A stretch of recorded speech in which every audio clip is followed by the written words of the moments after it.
नमस्कार, आप सभी का स्वागत है कार्यक्रम ग्रह नक्षत्र और आप में। ये वो कार्यक्रम है जिसके माध्यम से प्रतिदिन हम लेकर आते हैं आपकी सभी समस्याओं के ज्योतिषीय समाधान। आपको बताते हैं ज्योतिष विज्ञान से जुड़ी कुछ विशेष और महत्वपूर्ण जानकारी, आपका दैनिक राशिफल, वो उपाय जिनके माध्यम से आप अपने दिन को शुभ बना सकते हैं, साथ ही साथ हर दिन का एक खास गुरु मंत्र। कार्यक्रम को आगे बढ़ाते हुए सबसे पहले आपको बताते हैं कैसा जाने वाला है आपका आज का दिन, जिसे बताने के लिए हमारे साथ कार्यक्रम में उपस्थित हैं आचार्य राजेश जी। आचार्य जी, स्वागत है आपका हमारे कार्यक्रम में। नमस्कार। आज दिनांक 27 दिसंबर और दिन है रविवार। आइए जानते हैं क्या कहते हैं आज आपके सितारे, साथ ही साथ वो उपाय क्या हैं जिनके माध्यम से हम अपने दिन को शुभ और सफल बना सकते हैं। मित्रों, आप देख रहे हैं दैनिक राशिफल। आइए इस राशिफल का शुभारंभ करें प्रातः काल की पंचांग। पोष का महीना कृष्ण पक्ष रविवार का आज दिन है। शुभ समय दोपहर 3 बजे से दोपहर 4:30 तक।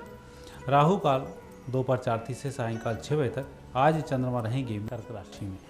मित्रों, आप देखेंगे दैनिक राशिफल और उसकी शुरुआत होगी मेष राशि से। मेष राशि वाले व्यक्तियों के लिए आज चंद्रमा तो आपकी राशि में ही है, लेकिन मंगल और चंद्रमा का षडाष्टक दोष है। इस दोष में विशेष रूप से ध्यान इस बात का देना होता है कि खान पान थोड़ा सा नियंत्रण और वाहन चलाने में थोड़ी सी सावधानी हो। इसके विपरीत जो काम हम करते हैं उसमें सफलताएं 100% प्राप्त होती हैं। दिन शुभ है। आज के दिन को बेहतर बनाने के लिए भोजन का दान अवश्य करें। वृषभ राशि वाले व्यक्तियों के ग्रह योग अच्छे चल रहे हैं। परिस्थिति भी आज बेहतर है। कुछ खर्च के अवश्य ही योग बनते हैं। यदि कोई वस्तु आपको खरीदनी है तो परिजनों की परमिशन से खरीदें, अन्यथा वस्तु गलत आ सकती है। इसी का मात्र ध्यान रखें। बाकी योग अच्छे हैं। आज चंद्रमा द्वादश भाव में और ऐसे समय में धन का दान करने से धन में वृद्धि होती है। थोड़ा दान जरूर करें। मिथुन राशि के व्यक्तियों का दिन बहुत अच्छा है। परिस्थितियों को बेहतर करने वाले दिन है। साथ ही जिन लोगों से आप अभी तक परेशान थे उनकी समस्याओं का निराकरण आपके माध्यम से होगा और आपको खुशी होगी। आज के दिन को और भी अच्छा बनाने के लिए जहां आप जा रहे हैं उस स्थान पर भोजन का दान जरूर करें। कर्क राशि वाले व्यक्तियों का दिन अच्छा है। व्यापार व्यवसाय को बढ़ाने वाला है। जिन लोगों से आप मिल रहे हैं उनसे आपकी समस्या का निराकरण होगा। निसंदेह और निसंकोच आपको अपनी समस्या उनसे कहनी होगी। आपका काम बन जाएगा। आज आपका दिन बहुत अच्छा रहे। जिस क्षेत्र में आप काम कर रहे हैं वहाँ पर जिन लोगों से आपको काम निकालना है उनको भेंट जरूर दें। सिंह राशि वाले व्यक्तियों का आज दिन अच्छा है और भाग्य को बढ़ाने वाला है। परिस्थिति बेहतर होती चली जाएंगी। आप काम करते रहें और काम से दूर नहीं भागें। आज के दिन को अच्छा बनाने के लिए अष्ट देव के दर्शन करें, उन्हें भोजन भेंट करें और उसके बाद निकलें। आपको सफलताएं मिल जाएंगी। कन्या राशि वाले व्यक्तियों के तो पारिवारिक जीवन के लिए ग्रह बहुत अच्छे हैं। लोगों से मिलना भी होगा और परिजनों की समस्या का निराकरण भी करना होगा और दोनों जगह की समस्याओं का आज निराकरण करने की स्थिति में है। सायंकाल आनंद के साथ व्यतीत होगी। आज केले के फल का दान अवश्य करें। तुला राशि वाले व्यक्तियों का दिन अच्छा है। पारिवारिक जीवन सुखमय होने वाला है। लोगों को आपके माध्यम से फायदा होगा। वैसे आज आप अपने लिए कुछ करने जाएंगे, वह कार्य नहीं होगा, लेकिन आपके माध्यम से दूसरे लोगों के कार्य संपन्न होने वाले हैं। तो जो जिम्मेवारियां आपके ऊपर हैं उन जिम्मेवारियों का निर्वहन आप ठीक तरह से करें। लाभ अच्छा मिलेगा। आज के दिन के बहुत अच्छे परिणामों के लिए गाय को लड्डू जरूर खिलाएं। वृश्चिक राशि वाले व्यक्तियों की परिस्थिति बहुत अच्छी होंगी। आपकी मेहनत भी रंग लाएगी। लेकिन जिन लोगों से आप मिल रहे हैं उनसे थोड़ा सा तनाव हो सकता है। उस तनाव को कड़वा घूंट समझकर पी जाएं। आपकी समस्या का निराकरण भी होगा। भविष्य में आपको अच्छे फायदे भी होंगे। आज के दिन का बहुत अच्छा उपयोग करने के लिए अपने घर में पूजन पाठ करें, हलवे का भोग समर्पित करें। इसके बाद आनंद उठाएं। सब तरफ से चांदी ही चांदी होगी।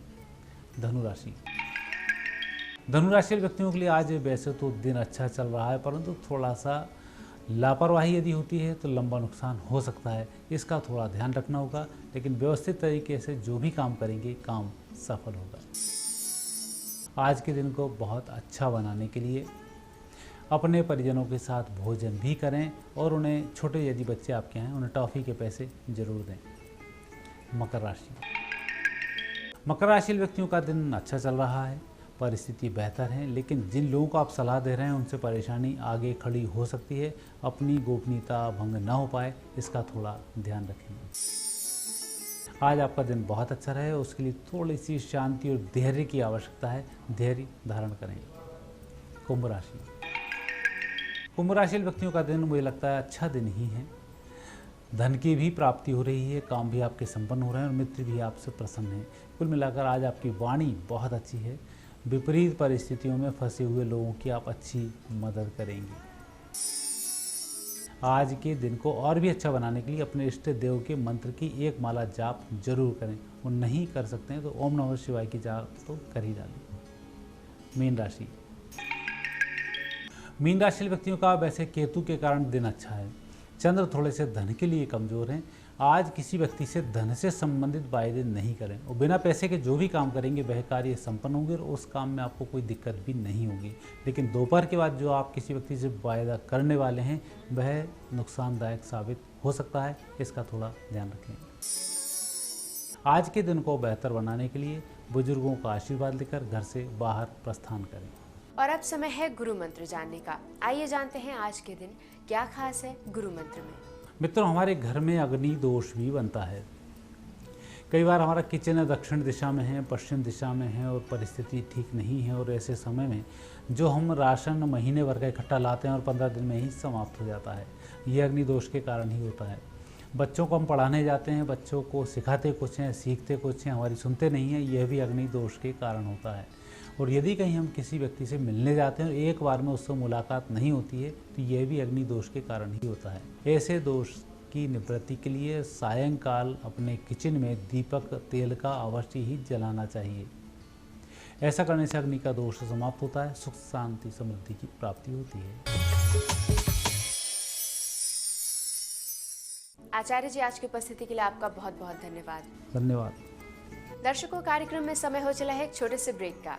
ब्रेक के बाद डॉक्टर शंकर चरण त्रिपाठी जी से जानेंगे पूर्वा फाल्गुनी नक्षत्र के तृतीय चरण का ज्योतिषी महत्व, साथ ही साथ हमारे कॉलर्स की समस्याओं के समाधान।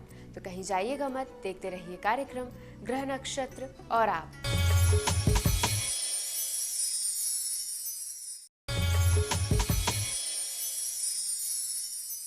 ब्रेक के बाद एक बार फिर से आप सभी का स्वागत है। आप देख रहे हैं ग्रह नक्षत्र और आप, और इस समय हमारे साथ कार्यक्रम में उपस्थित हैं प्रख्यात नक्षत्र गतान्वेषी डॉक्टर शंकर चरण त्रिपाठी जी। त्रिपाठी जी, स्वागत है आपका हमारे कार्यक्रम में। त्रिपाठी जी, आप हमारे दर्शकों को नक्षत्रों से जुड़ी जानकारी दे रहे हैं, किस प्रकार से नक्षत्र हमारे भविष्य को, हमारे जीवन को निर्धारित करते हैं। तो आज हम जानना चाहेंगे पूर्वा फाल्गुनी नक्षत्र के तृतीय चरण के ज्योतिषी महत्व के बारे में। हमारे दर्शकों को बताइए कि इनमें जिनमें जातकों का भाग्योदय कैसे होता है। तृतीय चरण में जन्म लेने वाला जातक जहां अपने कार्यों को पुरुषार्थ के माध्यम से अभीष्ट की प्राप्ति तो कर लेगा, लेकिन रोगग्रस्त होगा। बहुत बड़ा वीर होगा तो भी रोगग्रस्त होगा। कहीं दूर जाने की जरूरत नहीं। Why don't you take the example of Napoleon Bonaparte itself? He was captured, imprisoned inside St. Helena jail, और शुक्र और चंद्रमा की युति होने के कारण इतना बड़ा वीर, जिसने हाथ की लकीरों को पुरुषार्थ के लकीरों के तादृश्य स्थित कर बिरंची द्वारा लिखे हुए लेखों को मिटाकर पुरुषार्थता की मिसाल कायम की इस धरती पर विश्व विजेता बनकर वो ऐसी बीमारी से तड़पता था जो शुक्र से संबंधित होने वाली बीमारियां होती हैं। पैंक्रियास में पीड़ा, लीवर में पीड़ा, शुक्र और शुक्र कांच कांच कांच। उसकी डेथ के बाद नेपोलियन बोनापार्ट की जांच पर पाया गया कि इसको अर्सेनियम और कांच के टुकड़े इसके भोजन में दिए जाते थे, जिससे इसका पैनक्रियाज और लीवर इस कदर जख्मी हो गया था कि रात्रि में इतना बड़ा वीर, विश्व विजेता होने का श्रेय प्राप्त कर लेने वाला उस संत हेलेना की जेल में इस पीड़ा से शुक्र की पीड़ा से, शुक्र और चंद्रमा की पीड़ा से तड़पता था और जेल की फर्श पर इधर से उधर मछली की तरह तड़पता था। अर्थात को अश्य राजा नृपवः तुरंगा शुक्रादि पीड़ित सोमाति हेतु अदृश्य पीड़ा और आर्तम तुनादम तृतीय चरणम ऋषि ब्रुवयंती। सारे ऋषियों का सारा मत यही था तृतीय चरण में कि वीर तो होगा, चाहे फिर वो मलखान का सगा भाई, आल्हा का सगा भाई उदल ही क्यों न हो, चाहे फिर वो टीपू सुल्तान ही क्यों न हो, जहां जहां शुक्र और चंद्रमा होगा, उत्तरा फाल्गुनी नक्षत्र का तृतीय चरण अपने पुरुषत्व को लेकर वहां जाएगा तो, लेकिन ऐसे रोगग्रस्त होने का क्रमांक देता है कि वीर पुरुष तो छोड़ो, हाथी तो छोड़ो, शेर भी शुक्र और चंद्रमा की युति होने पर इस तृतीय चरण में खुद में टिकने के लिए बाध्य होता है रोग के सामने। ऐसा प्रमाणों से जाना। इस महत्वपूर्ण जानकारी के बाद अब समय हो चला है हमारे कॉलर से जुड़ने का। आइए जानते हैं हमारे आज के दिन के पहले कॉलर कौन है। मेरा नाम सुशीला है, मैं जोधपुर से बोल रही हूँ और उसका जन्म तारीख है 16 अप्रैल 1984, टाइम है रात 9:30 बजे, जन्म स्थान जोधपुर। लड़के की शादी में काफी विलम्ब हो गया है, तो उसका उपाय बताइए। वृश्चिक तुला स्वाति, कोई विलम्ब नहीं, बहुत सही समय शादी हो रही। 31 वर्ष 11 माह 6 दिन ये ऑर्बिट है जहां आपके पुत्र का विवाह का क्रमांक मिलता है। इसको नोट कर लिया जाए।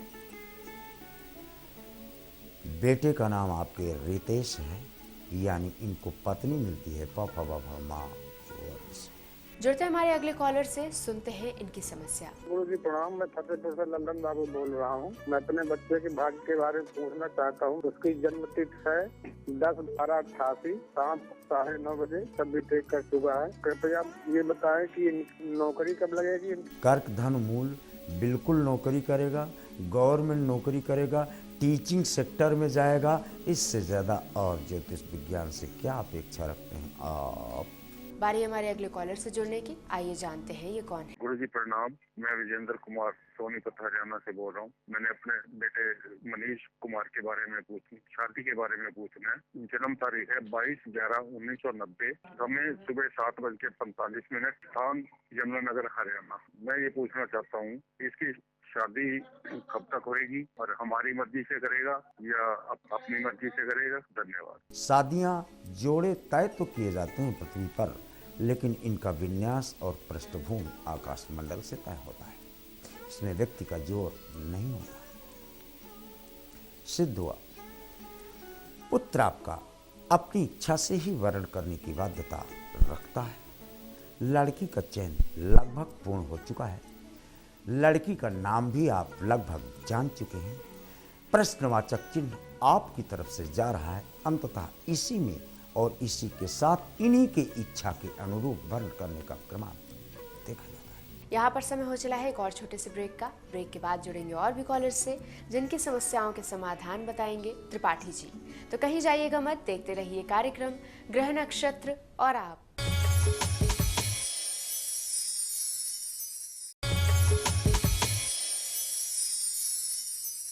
ब्रेक के बाद एक बार फिर से आप सभी का स्वागत है। आप देख रहे हैं ग्रह नक्षत्र और आप। ब्रेक पर जाने से पहले त्रिपाठी जी हमारे कॉलर्स की समस्याओं के समाधान बता रहे थे, तो चलिए उसी सिलसिले को आगे बढ़ाते हैं और जुड़ते हैं हमारे अगले कॉलर से। मैं संगीता कुमारी बोल रही हूँ, गिरिडीह झारखंड से। मैं अपनी बहन के लिए पूछना चाहती हूँ। उसकी जन्म तिथि है 29 जनवरी, समय है शाम के 7:30 बजे। गुरुजी, इनके पति का निधन हो गया था 2013 में। इनके 3 बच्चे हैं। आर्थिक स्थिति बहुत खराब है। कौन सा व्यापार करना उचित रहेगा इनके लिए, बताएं कृपया। सिंह वृष रोहिणी, इतनी आर्थिक स्थिति खराब हो गई है तो मैं ये तो नहीं कहूँगा कि अपने पुत्र को आप समुद्र के किनारे पूर्णिमा के दिन भेजो, लेकिन कदाचित आप समुद्र का चित्र ही खींच लो और इनके व्यापार स्थल पर आप लगा दें तो भी उतना इन्हें धन प्राप्त होने लगेगा जिससे इनका गृहस्थ आश्रम अच्छी तरह से चल सके। आइए जानते हैं हमारे अगले कॉलर का प्रश्न क्या है। गुरुजी नमस्कार, मैं जुगल किशोर सोनी जयपुर से बोल। मेरी जन्म दिनांक 23/11/1983 है और समय है 11:38 सुबह। मैं अपने भविष्य के बारे में जानना चाहता हूँ। मेरा रोजगार नहीं चल पा रहा है, मुझे क्या करना चाहिए और कैसे मैं भविष्य में आगे उन्नति तरक्की कर सकूँ। शोभा संसार की और सारा धन सुनार की। घाघ ने कहा था, बिल्कुल सही कहा है। आद्रा नक्षत्र से आप स्वर्णाभूषण, कृत्रिम स्वर्णाभूषण, कॉस्मेटिक्स, चूड़ी, श्रृंगार सामग्री, रेडीमेड गारमेंट्स, इनमें से जो आपका पुरुषार्थ हो आप चयनित करें, मार्ग प्रशस्त होता है। सुनते हैं हमारे अगले कॉलर की समस्या के बारे में। गुरुजी प्रणाम। अकबरपुर उत्तर प्रदेश अम्बेडकर नगर से बोल रहा हूँ। मेरा डेट ऑफ बर्थ 3 नवंबर 1988 है और गुरुजी मैं जानना चाहता सरकारी जॉब कब तक मिलेगी या अगर सिविल सेवा की तरफ मैं ट्राई करता हूँ तो मुझे सफलता कब तक मिलेगी सर। मीन सिंह मघा, दोस्त अभी मघा नक्षत्र पे हम बोल रहे थे। मघा नक्षत्र वाला व्यक्ति बड़ा दुस्साहसी होता है और अपने लक्ष्य को, अपने अभीष्ट को प्राप्त कर लेता है। गवर्नमेंट जॉब आप प्राप्त कर लेते हैं, लेकिन 3 लगातार प्राइवेट संस्थान में कार्य करने के उपरांत। आइए जानते हैं हमारे अगले कॉलर अपने किस प्रश्न का उत्तर जानना चाहते हैं। प्रणाम गुरुजी, मैं रांची झारखंड से सुनीता सिन्हा बोल रही हूँ। मेरी जन्म तिथि 10 मार्च 1963 सुबह के 4:52 में स्थान गया में है। गुरुजी, मुझे किसी ने काला जादू कर दिया है। मुझे नींद नहीं आती है, हमेशा बेचैनी बनी रहती है। कृपया कुछ उपाय बताएं। शनि और चंद्रमा की युति जब हो तो ऐसे जातक को यह भ्रम होता है कि मेरे ऊपर जादू कर दिया गया है। बहुत बड़ा रहस्य बता दें आपको। वास्तव में ये वैसे ही है जैसे चिकित्सक और चिकित्सा विज्ञान डेंगू को समाप्त करने का नया नया वैक्सीन और दवाएं खोजता रहता है, लेकिन तब भी डेंगू काटता है। लेकिन ज्योतिष विज्ञान ये कहता है कि नहीं, मच्छर सबको नहीं काटता। अगर काटता होता तो हनुमान मच्छर का रूप धारण कर राम के कार्य को सिद्ध न करता। मच्छर को शनि और चंद्रमा से युक्त शरीर प्राप्त होने के कारण यूनिवर्सल डोनर जिनका रक्त होगा, AB+ AB- को छोड़ दो, ओ ग्रुप वाले या ऐसे रक्त वाले, उनको ही मच्छर जैसे काटता है, वैसे ही शनि और चंद्रमा की युति होने पर व्यक्ति को ऐसी भ्रांति होती है कि मुझ पर जादू कर दिया गया है। आप 67 काले तिल ले लो और काले कपड़े में बांध के इसको अपने सिरहाने रख लो। देखें कौन सा जादू, कौन सा टोना आपको आता है। नींद नहीं आती, तकिया के अंदर मेहंदी के पत्ते डाल लो, इतना सोओगे कि लठ मार के भी जगाएंगे तो जगना बड़ा मुश्किल हो जाएगा। सुनते हैं हमारे अगले कॉलर की समस्या क्या है। मैं जोधपुर राजस्थान से बोल रही हूँ। मेरा नाम नीलम है और मेरे पति का नाम प्रदीप चारण, जिसकी डेट ऑफ बर्थ है 21 जनवरी 87 सुबह 9:45 जोधपुर राजस्थान। मेरे बेटे के विवाह में विलम्ब हो रहे हैं, कृपया मुझे उपाय बताएं। कुंभ वृष रोहिणी, कोई विलम्ब नहीं है। आपकी बहू का नाम राशि है। प्रस्ताव 1 नहीं 3 आपके बेटे के समक्ष, इनमें से आपको स्वीकार करना है और दूल्हा बनने की सगाई 16 फरवरी 2016 यहाँ तय होती है।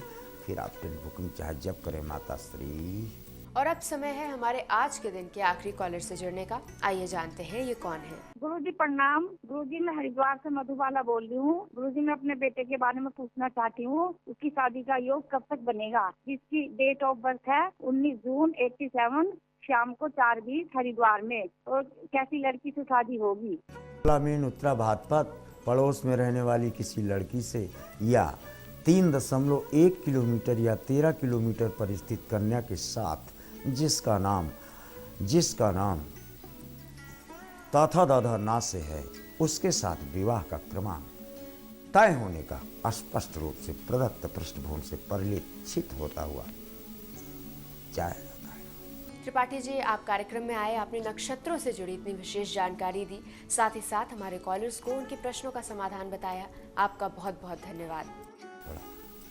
हमारे इस कार्यक्रम में फिलहाल इतना ही। इसी के साथ मैं चाहूंगी आपसे इजाजत। कल फिर होगी आपसे मुलाकात और एक बार फिर से हम लेकर आएंगे आपकी सभी समस्याओं के ज्योतिषीय समाधान, इसी समय इसी चैनल पर। तब तक के लिए नमस्कार।